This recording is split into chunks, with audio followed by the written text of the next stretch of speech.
time, I got locked up.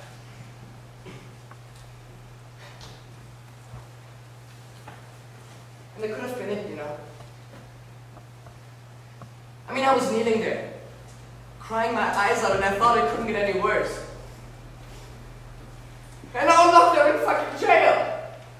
And it's taking it further and can't get any worse. You know, freedom's such a commonly used word. But being here's got nothing to do with having no freedom. It's a rejection of me as an individual. I'm here because out there I'm not wanted. I'm here because out there there's no place for me. And in this goddamn situation, I have to realize that I have to make my place before I can claim it. And then after 2 weeks, I got out again. I was free. And now I wanted to earn a place that I could claim. I just didn't know how.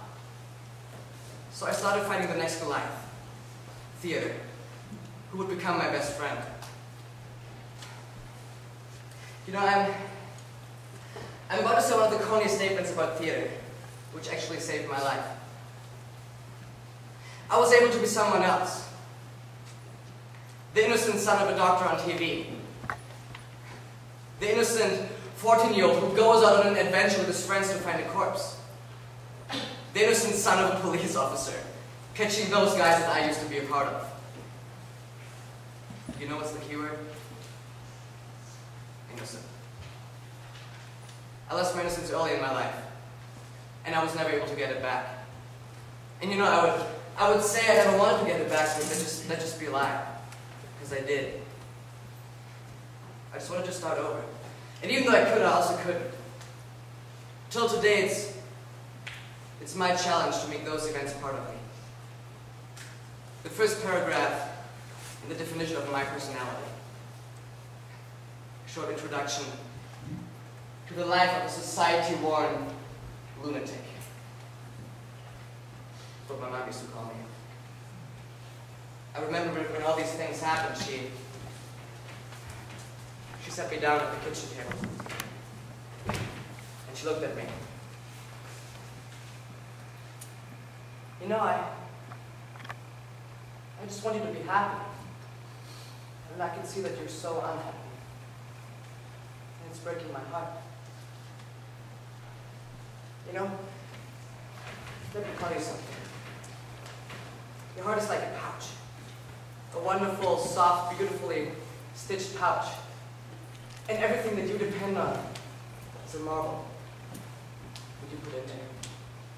And you know you're still young, you still have space, but I just don't want you to fill the pouch too fast, because you'll get to a point where you'll have to throw things out. Things that mean a lot to you. And I just don't want that to happen to you. I just want you to be happy. My son. My son. Just to be happy. And then she fell asleep.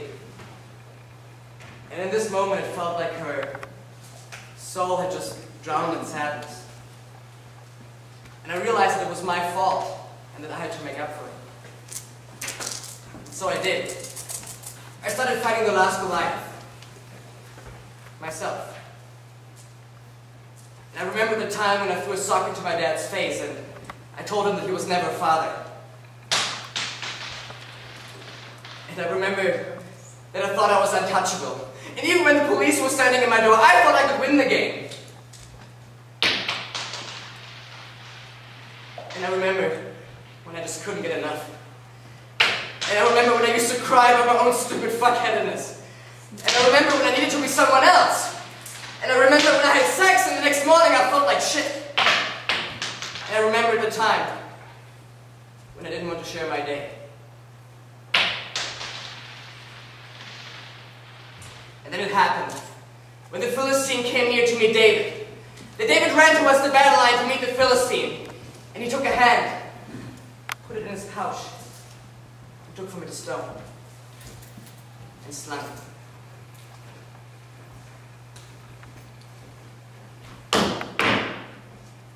without throwing the last stone, I'd be the last Goliath to ever cross my way. Or as a good friend used to say, I fought the tiger. And with my new life, I realized that there are things that I need to keep. And those were old memories from the past.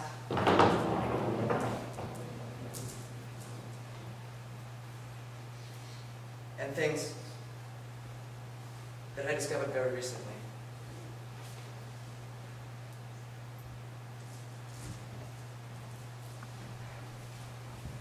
You know, at this point, I've got my pouch all set. At this point, I am ready for life.